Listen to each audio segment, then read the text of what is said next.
Hello, I'm Kathy Creasy, Executive Director of Leadership Development and Discipleship for the International Offices of the Church of God of Prophecy.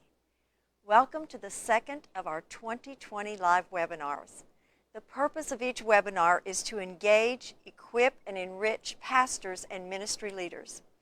There's a chat box located to the right of your screen. Please let us hear from you. If you have a comment or solution, please share. If you have questions for the presenter, please ask. At the end of the presentation, there will be a 5-minute question and answer time. Our guest tonight is Carswell Leonard. Carswell is well known in the Church of God of Prophecy. He has been a member since he was 15. He has served on the International Assembly Committee Biblical Doctrine and Polity and as the Leadership Development Director for the state of North Carolina. His presentation is titled Church and Community, Reorientation, Relevancy, and Relationships. With vision and personal commitment, Carswell has led the State Street Community Church in fulfilling their mission to positively impact the communities we are called to serve with the gospel of Jesus Christ. I have full confidence that he will inspire you to engage in greater Christian witness in your community as well. Carswell, I'm very glad you're here with us today. Please take your lead.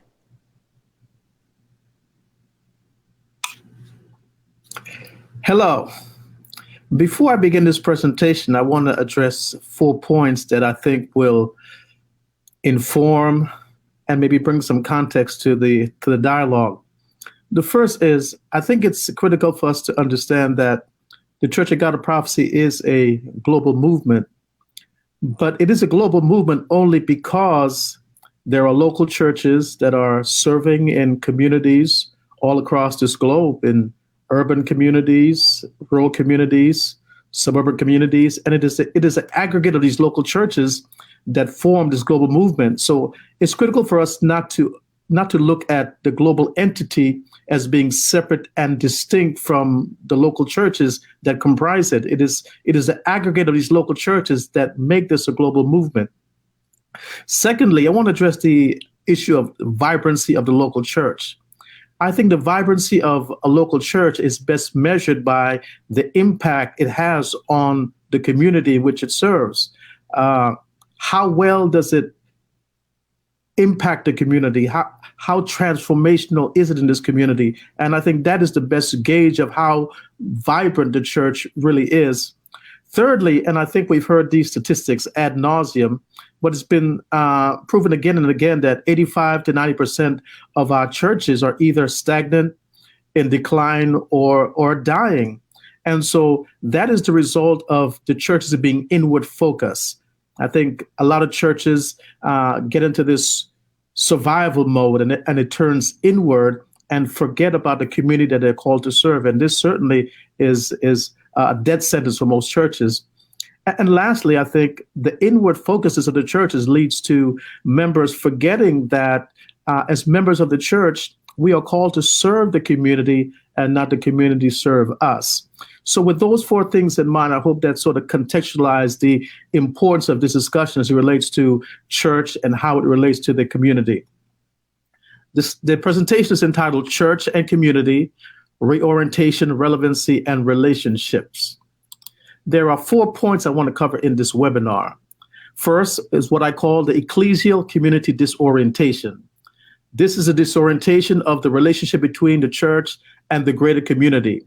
And I use that term greater community intentionally because I want you to understand that the church itself is a community. It is a community of faith. And oftentimes we look at ourselves as being the community rather than understanding that we are community within a greater community and that we are impacted and we are affected by that greater community, and the greater community should be affected by the community of faith. When someone's blood sugar or their blood pressure is lower, there is this disorienting effect. They can become confused, lack of awareness of who they are and who others are, lack of awareness of where they are. And this is the same kind of effect you get when there is this disconnect, disorientation between the churches and community. Secondly, I want to address the issue of ecclesial relevancy in the greater community. Statistics show again and again that for the most part, the greater community has determined that the church is becoming less and less relevant. In fact, some would even say that the church has become irrelevant in relation to the existential needs of the community, the plight of these communities, the challenges these communities face, that the church has become irrelevant. And in many cases, the church is asking questions that nobody's, or giving answers to questions that nobody's asking. So there is a disconnect between the church and the community that has caused many to say, or at least to perceive, that the church is irrelevant. Thirdly, I want to deal with the importance of ecclesial community relationships and how important it is for the church to develop critical relationships within the community. And we'll say some more about that later. And lastly, I want to maybe at the end of the presentation, present a pathway that will lead us from disorientation to reorientation. I want to begin with the issue of disorientation. And I want to use an example from the field of avionics. Let me begin by saying that we as human beings are best oriented when our feet are on the ground. That becomes a point of reference. When our feet are on the ground, we're in a fixed point, and we are oriented spatially to everything around us. We know what's to our left, what's to our right, what's above us, what's below us. But once our feet are off the ground, and the further away we get from the ground, we experience what's called spatial resolution. And that's what pilots experience when they're in the air. And that's why they have these intricate instruments to orient them. Without that, they would experience what's called spatial resolution. So the further away you get from the ground and you can't see the ground, there is this effect where you're disoriented. You don't know where you are. You're not sure where things are in relation to where you are. Then what happens is you begin to depend on sensual perception, your senses, to sort of lead and guide you. And in that environment, when you're off the ground, your senses are very inaccurate and can be deceptive. So it can make you feel where you're in a position where you're really not. Then what happens then is once you find out that you're really not where you thought you were, you start making adjustments. But because there is no point of reference to the ground, these actions you take sort of exacerbate the situation. So how does that relate to the church? Well, I want you to look at the term ground as foundation. And the ground of the church, the point of reference for the church, is the Great Commandment and the Great Commission. The church is grounded on that. That's our point of reference. And the further we get away from that, we experience this disorienting effect, this lack of awareness of who we are, where we are, what we should be doing. And so in order for us to reorient, we must get back to that ground. The Great Commission and the Great Commandment becomes our point of reference. It becomes our grounding. And again, the further we get away from that, the more we experience this spatial disorientation of not knowing where we are in relation to the community, not knowing what we're supposed to be doing, not knowing the relationship that can be most effective. So now we're going to talk about ecclesial community disorientation. There has been a disorienting relationship between the church and the greater community that's resulted in several things. And I want you to see this as a natural progression. The first is that there are perceptions, mostly uninformed, about the church and its role in the community. So because of this disorienting effect, then certain perceptions are created, particularly from the community, but also from the church as well. And so there is this confusion about what role should the church play in the community, and also on the church's side, what role does the community play as it relates to us as being the church. So there's these perceptions that are ill-informed, that really exacerbates the situation of how do we relate to each other and what's important. So because now of these perceptions, expectations are created, and they're mostly unrealistic expectations. Many times the community has really unrealistic expectations of what the church is and what we should be doing. In some cases, the community believes that the church should be the be-all, do-all, fix-all. They think that we should feed everybody, clothe everybody, house everybody, pay everybody's bills, not knowing that the church itself has limited resources. So there was this unrealistic expectation. But also on the church's side, there are also unrealistic expectations. We expect because we open our doors and because we are a church that people will naturally come, they'll give their heart to the Lord, and our churches will grow. And when that doesn't happen, then these unmet expectations may cause the church to have certain attitudes toward the community, and the church to have certain attitudes toward the church as well. And then the last thing that happens then is this increasing distance, what I call this credibility gap that leads to mistrust between the church and the community. So because each entity does not understand its role, its responsibility, and the relationship, then there is this increasing credibility gap. The church doesn't trust the community, the church doesn't trust the church, and then it creates this cycle where the relationship is so fractured, then for the most part, the church is ineffective in the communities. One of the results of this disorienting effect is what I call socioeconomic disorientation. And the first one has to do with where the church is located. I think many times we don't realize how important location is for churches. And many times our churches are in what I call non-strategic locations.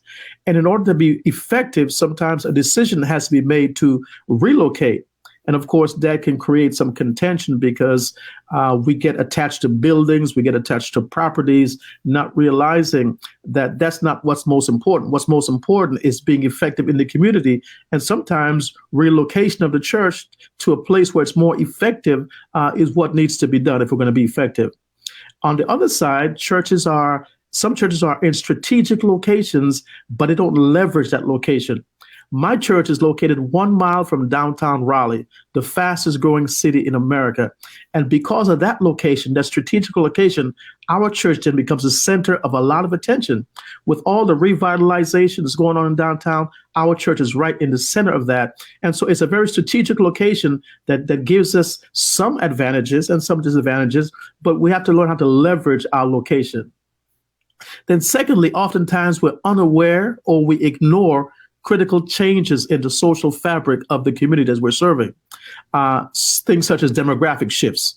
Sometimes the community is changing around us every day and we don't realize it. My church is primarily in a African American depressed community, but because of its location, it's going through gentrification. And so houses are being built, high level apartments are being built where people of color live, they're being displaced. And so the community that was, for the most part, historically people of color is becoming more and more Caucasian. And so that presents a challenge then to how we do ministry and who do we minister to. And so the church must continually keep abreast of these trends, these demographic shifts. Communities are more mobile. People are moving in and out of communities. And you've got to understand that people who were there 1 year ago have moved and another family may have moved. And then again, depending on where you are, the communities are being revitalized, things such as gentrification, all of these affect how the church ministers to the community. Then oftentimes we're unaware of the shifting economic landscape. Again, my community is a community that's considered to be a food desert. Poverty is rampant, violence is rampant. And so that really determines what kind of ministry we need to birth in our church to address these particular issues. It makes no sense for us to have ministries in our church that does not impact the communities. And so we may have to do it with some ministries and create some ministries to address the existential needs of the community.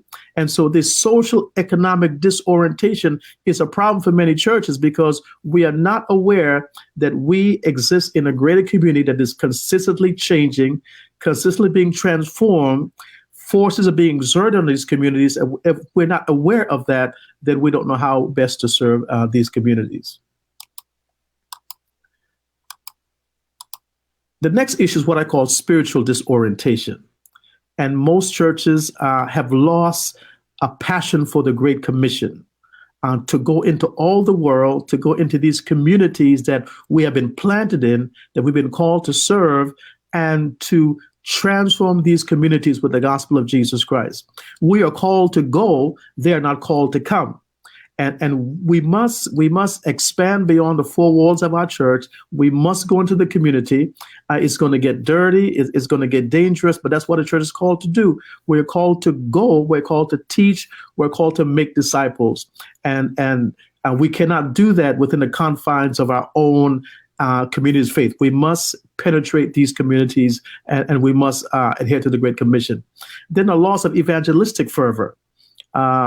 Our church, for the most part, has been an evangelistic church. We were birthed on the preaching of the gospel, the preaching that the gospel transform lives, and we must go into the communities. We must preach the gospel, but it must be a gospel that relates to where people are. It must be good news, and the news for someone who is hungry. It's not so much that Jesus loves you. Good news for a person who's hungry is here's something to eat. We will feed you. And once that particular need has been felt and we share the love of Jesus, then we build relationships with those people. So we need to recapture this evangelistic fervor that has been the DNA of our church since its inception. And then what I see because of this disorientation is a lack of the prophetic voice. The voice of the church has been silent as it relates to issues of policies, politics in the community. And the church's voice is important. The church is a prophetic voice. The church is called to speak truth to power. And when the church's voice is silenced because we don't feel that we need to speak, or we don't think that our voice matters, then we limit the effectiveness of our church. We are a prophetic church with a prophetic voice, and we are called to speak truth to power. And oftentimes that means being in uncomfortable positions where we challenge structures and powers that oppress people, that marginalize others. The church must raise her prophetic voice and address these issues. And then also, in many instances, the church has developed a sense of elitism, that the church is higher than the community, that we are so high that we can't come down and minister to those who are in the community. And so the church must get in the trenches. We are not an elite community. We are part of the community. We're immersed in the community. And so we must get our hands dirty. We must get our feet dirty. We must get ourselves dirty as we minister to these communities. We're not above the community. We are part of the community. And you cannot be in something without it not affecting you or you affecting it. So the next issue has to do with relevancy. And as I mentioned, statistics show again and again that the perception, at least the perception of most people who don't come to church is because the church is irrelevant. It doesn't meet their needs. There is a recent survey by George Barna that surveyed people who don't come to church. And 40% of them said, I don't come to church because I can find God elsewhere. Another 35% responded by saying church is not relevant to me personally. My feeling is these responses are the same. They're saying the same thing. They're saying that the church is not relevant to them, and they can find solutions to their problems. They can find resources for their needs in other places. So it's a aggregate number of 75% of the people who don't come to church is primarily because they feel the church is not relevant to them. I want to talk now about what I call, if I can get this slide to move, the identity relevance tension. Identity and relevance is always in tension, and that tension can be creative or it can be destructive. Oftentimes the church is so caught up in its identity that it ceases to be relevant. That's one extreme. The other extreme is a church seeks to be so relevant that it loses its identity. And so there must be a balance. It must be held in tension. This identity relevance dynamic must be held in tension. And we see this best in Philippians 2, verses 5 through 11 with Jesus. The Bible says that this same mind, this same attitude that was in Jesus Christ is the same attitude that we should adopt. And what was that attitude? It says, who being in the form of God or in the nature of God, he did not consider it robbery to be equal with God. And that means he didn't consider his divinity to be something to be clung to. He was so comfortable in his divinity that he allowed himself to be completely human so he could be relevant. He could relate. And because he was relevant did not mean that he lost his divinity. He was still God, even though he was fully human. And you see in the scriptures where it seemed that he was so human that people could not believe that he was God. At Lazarus's tomb, he was so human that he wept.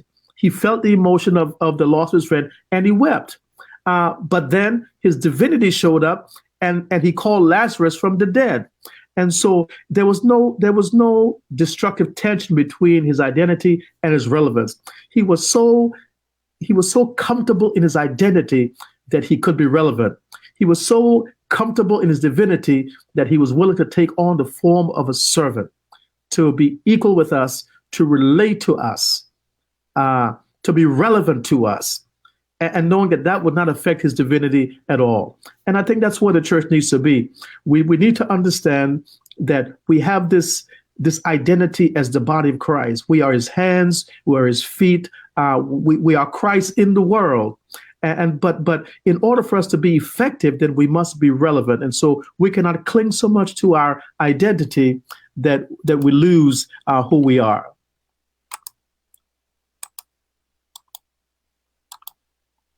Then I want to speak about critical relationships. The church community dynamic is a product of critical relationships. The church must establish critical relationships within the community. And that begins within the community of faith. There must be critical relationships between the leader and the congregation that coalesce everyone around a compelling vision. If there is division internally, then there is no way that the church can be effective externally. So this relationship building begins within the body of Christ. It begins between the leader and the congregation, casting a vision of what the church is, what it should be doing in the community, and having everybody buy in and coalesce around that vision. Once that relationship is established, then we need to look at creating strategic partnerships within the community. The church cannot do everything. We do not have the resources to do everything. We need to connect. We need to partner with strategic agencies that do things better than we do, that are more equipped than we do. And so these strategic partnership alliances are critical to this church community dynamic. We need to make critical relationships with policymakers, with politicians. And I know we're kind of squeamish about church and politics, but policies that are made by politicians affect the community and affect the church. And so we must develop some sort of working relationship with those who make policy. And so we must move from being distant from the political realm to having a voice, to having input in how these policies are made and how these policies affect people, especially those who are marginalized. And then with community leaders, we need to form critical relationship with community leaders who can work with us and we work with them for the betterment of the community. Okay, now what I want to do is present to you what I have formulated as sort of a pathway to move from this disorienting effect to what I call reorientation or realignment. It begins with what I call introspection. And I think the church must ask itself some hard questions. The first is a question of identity. Who are we? Individually, as church members, who are we? But also corporately, who are we as a church? It's a question of ecclesiology. Who do we understand ourselves to be as a church? What is our nature? And who are we? What is our identity? That's a critical question we must ask ourselves. The second question is a question of mission. Why are we here? Every church is in a particular community for a particular purpose. And that purpose is as unique and idiosyncratic as the communities that they serve. Each community is different, and each church has a different mission. And so we must ask ourselves, why are we here? Why did God plant this church in this community, on this block, in this city? Why are we here? What is our purpose for being here? And then the third question is a question of relevance. How do we relate? How do we relate to this community that God has called us to serve? What do we need to do to build these critical relationships that make us relevant to this community? That's introspection. Those are questions we need to ask ourselves. Then we move to investigation.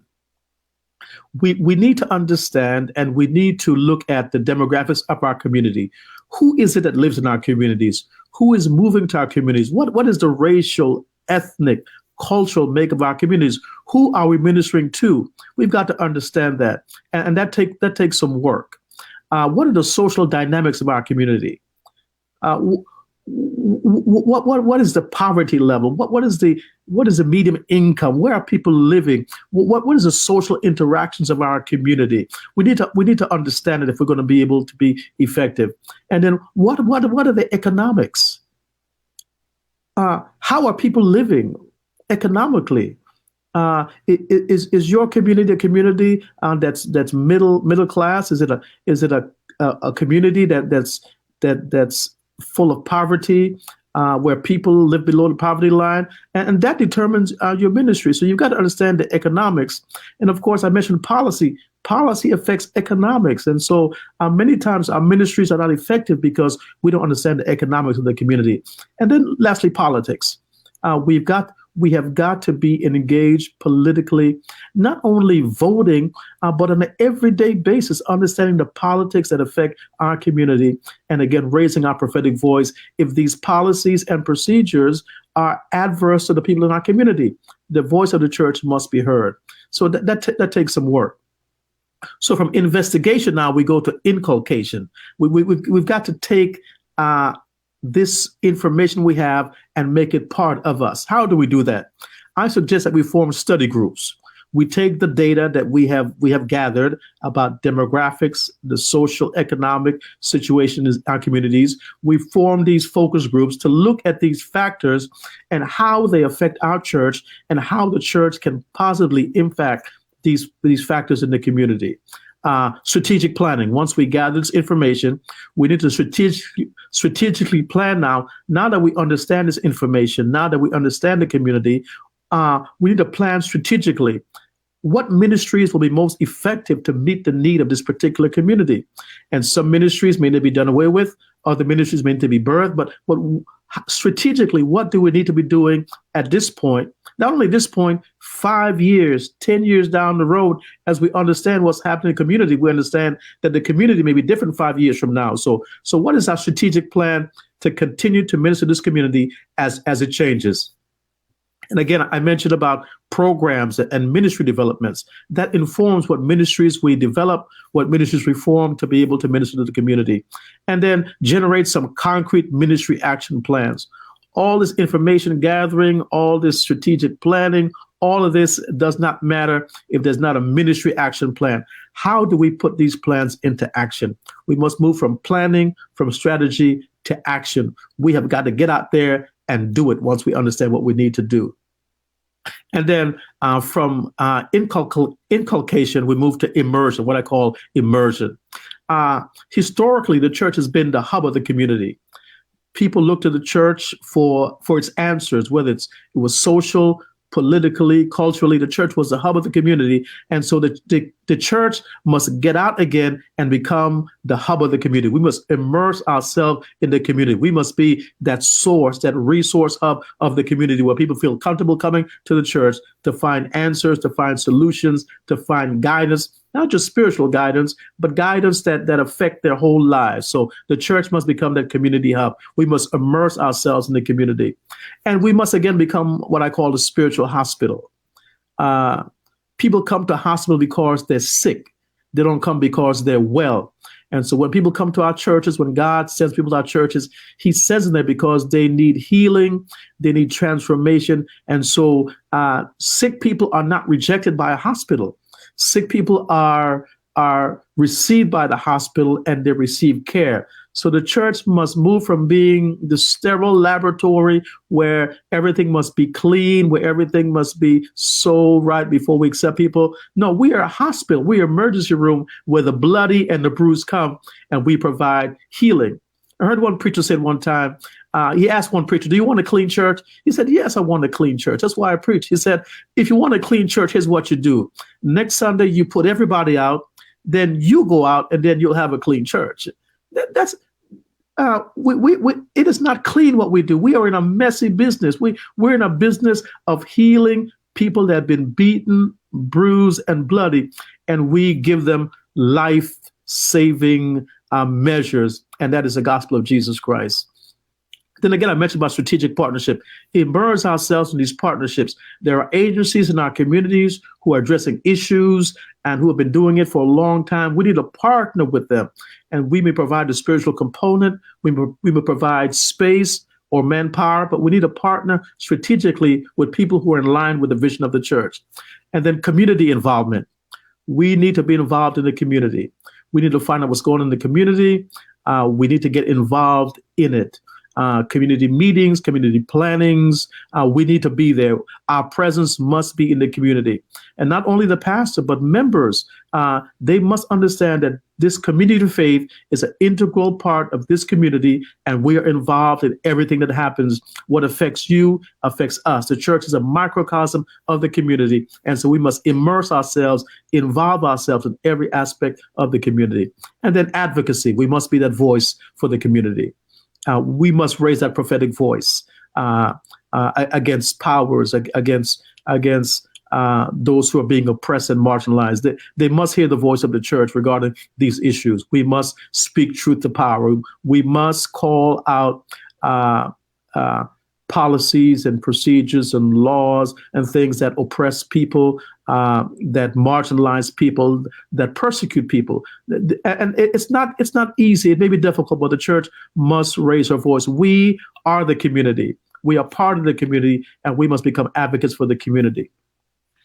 So I want to close with this as I summarize. The church must become an agent of social and spiritual transformation to the greater community.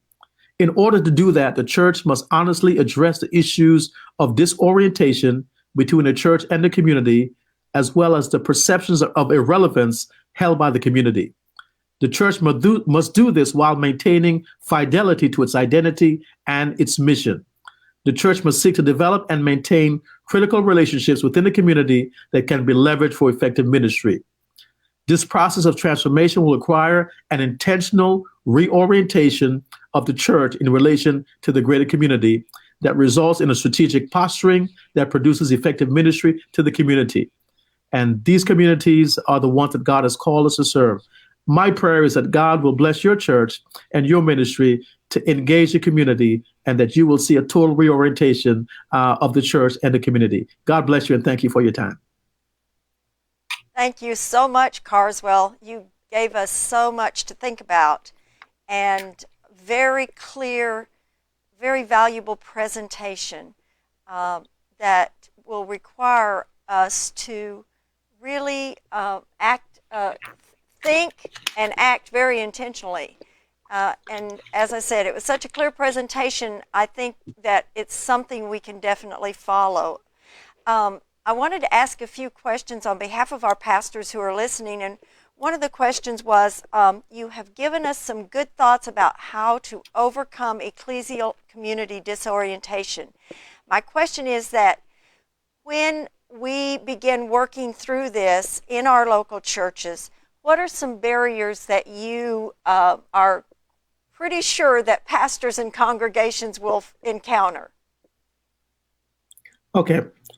Well, I think first of all, and most importantly, is the resistance of the church itself to engage the community.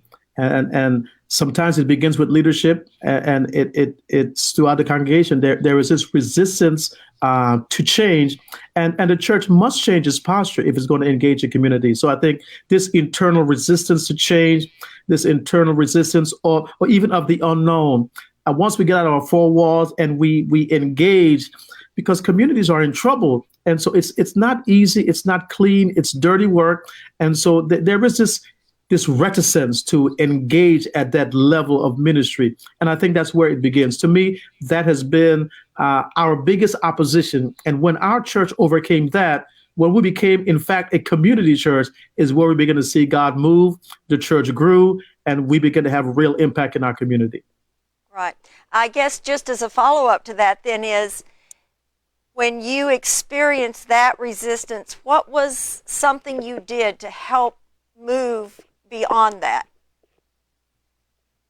Our church did several studies, and I'm a big Tom Rainer fan, and he has several good tools. And of course, we engaged the autopsy of a dying church or a dead church, and that was really revelatory. But he's got a small book called "I Am a Church Member." And it really focuses on what it means to be a church member. And it's not all about our preferences. We're not members to be served, but we're members to serve. And I think our church, after that study, grasped that. And from then, it just made things so much easier for me as the leader to introduce things that I think that we needed to be doing, and the resistance was less. It didn't disappear, but it lessened because I think they understood as a church member what their responsibilities were to serve and not to be served. Right. Okay, that is an excellent resource, and I'm going to repeat it. I Am a Church Member by Thomas Rainer. So if you are experiencing this as a pastor, this is a good resource for you to read and then share with your congregation. Thank you for that good resource. Another question that I wanted to ask was, as you worked through inculcation, which was gathering information, planning, and then taking action, I'm just interested in what ministries did your church determine, hey, these are the ministries we need to implement because of this process of inculcation? It was rather easy for us because our church has been in the community for such a long time, and we sort of understood the dynamics of the community. What was challenging is that the community is changing so fast. Our community is undergoing gentrification, and so because of its location, families are being displaced. The economics of the situation. So we determined that our area is what's called a food desert. And so food is an issue. And so not only for families, but children, they go to school, and a lot of them go to school every day because that's where they get a good lunch. But during the summertime, and the parents are working, they don't have that access. So many of our ministries have been geared toward providing these social help to the community, and much of it is doing food for food bank, of course, like many churches do, but also these summer feeding programs. Also, we have after school programs for children that focus on homework help and helping their academics, and it all has to do with the challenges our community faces. Once we understood that, we're able to gear our ministries toward those particular needs in the community. Excellent. I think you have done such a good job in your summary of challenging our churches to be agents of social and spiritual transformation. And I loved what you said about the relevance of the church. We have to have an inward focus. So, Carswell, I want to thank you so much for being with us today because I feel like that this has been very excellent help for our pastors and for our congregations who need to take time to think through that reorientation. So thank you very much. Thank you for the opportunity. So God bless you, and God bless State Street Community Church. So thank you for joining us. You're welcome. Thank you for joining us tonight. Please join us again on March 24th at 7 p.m. Eastern Standard Time as we focus on the work of the Holy Spirit. For more information on the Leadership Development and Discipleship webinars, our Facebook Live, and Insight newsletter, visit us at lddcogop.org. God bless you. Pastors, God bless you as you and your church become more relevant so that you can fulfill the mission that God has given us.